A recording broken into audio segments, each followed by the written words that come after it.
Hello बच्चों, आइए प्रश्न को देखते हैं। यदि y बराबर कोई फलन दे रखा है 2 sin x plus coat x, तो x बराबर पाई बटा 4 पर y का x के सापेक्ष अवकलन का मान ज्ञात कीजिए, यह हमें बोला है। प्रश्न को हल करने से पहले इसकी मुख्य अवधारणा के बारे में चर्चा कर लेते हैं। मुख्य अवधारणा तो देखिए, जो भी अपने पास फलन दे रखा हो उसका चाहे अवकलन करना हो चाहे समाकलन करना हो, उसके लिए एक सूत्र निर्धारित होता है। तो सबसे पहले तो हम लोग इसके लिए सूत्र को यहाँ पे निर्धारित करते हैं। यहाँ पे मान लो कि दो फलन जोड़ या बाकी के रूप में है, उसका x के सापेक्ष अवकलन करना है, तो ये बराबर हो जाता है दोनों फलनों का अलग अलग अवकलन करो और जो बीच में चिन्ह है उसको इसी तरह रखे रहने दो।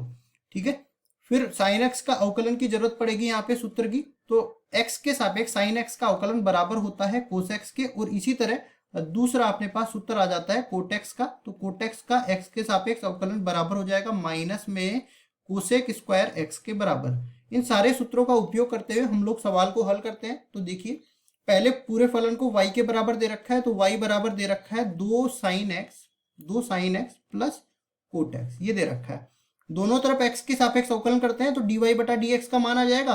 तो देखिए यहाँ पे सबसे पहले तो इसको पूरे को इसी तरह रखते हैं, 2 sin x plus coat x का x के सापेक्ष अवकलन। अब जो ऊपर मैंने सूत्र लिखा है उससे दोनों फलनों को अलग अलग अवकलित कर देते हैं। तो दो तो अचर पद है, ये तो बाहर आ जाएगा, और x के सापेक्ष sin x का हो जाएगा अवकलन। फिर अपने पास कोट x का x के सापेक्ष हो जाएगा अवकलन। तो देखिए, इनके लिए मैंने सूत्र ऊपर ही लिख दिया है। तो dy बटा dx का मान किसके बराबर हो जाएगा, दो तो गुणा के रूप में है, और sin x का x के सापेक्ष हो जाएगा अवकलन cos x के बराबर। ये हमने पहले ही सूत्र में रख दिया था। फिर कोट x का x के सापेक्ष अवकलन माइनस कोसेक स्क्वायर x के बराबर हमने बताया था, तो ये आ जाएगा माइनस में कोसेक स्क्वायर x।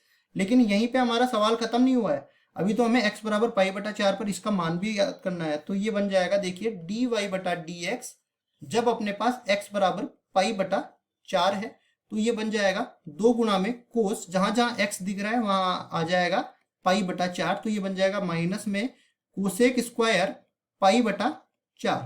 तो देखिए, आगे हम लोग त्रिकोणमितीय फलनों का यहाँ पे मान रखते हैं। तो कोस पाई बटा 4 का मान यहाँ पे पहले लिख देते हैं। देखो, कोस पाई बटा 4 का मतलब 45 डिग्री होता है, तो कोस 45 डिग्री का मान होता है 1 बटा वर्गमूल में 2।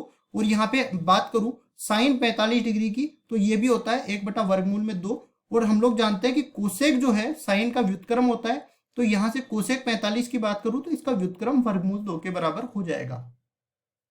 तो इसी तरह dy बटा dx x बराबर पाई बटा 4, इस पूरे का मान किसके बराबर आ जाएगा, 2 गुणा में 1 बटा में वर्गमूल में 2 माइनस में वर्गमूल में 2 माइनस में वर्गमूल में 2 का पूरे का वर्ग हो रहा है। तो देखिए यहाँ पे ये क्या बन जाएगा, 2 में जब वर्गमूल 2 का भाग लगेगा तो ये वर्गमूल 2 बचेगा, और वर्गमूल 2 का यहाँ पे वर्ग होगा तो ये 2 के बराबर आ जाएगा। और यहाँ से पूरे का मान किसके बराबर है, dy बटा में dx x बराबर में पाई बटा 4। इसको आगे हम लोग सरल भी कर सकते हैं, अगर वर्गमूल 2 उभयनिष्ठ ले रहे तो 1 माइनस में वर्गमूल में 2 अंदर बच जाएगा। तो इस पूरे का मान किसके बराबर आ गया अपने पास, या तो वर्गमूल में 2 माइनस 2 बोल दो, या फिर वर्गमूल में 2 बाहर उभयनिष्ठ लेने पर 1 माइनस वर्गमूल में 2 इससे गुणा करके बोल दो।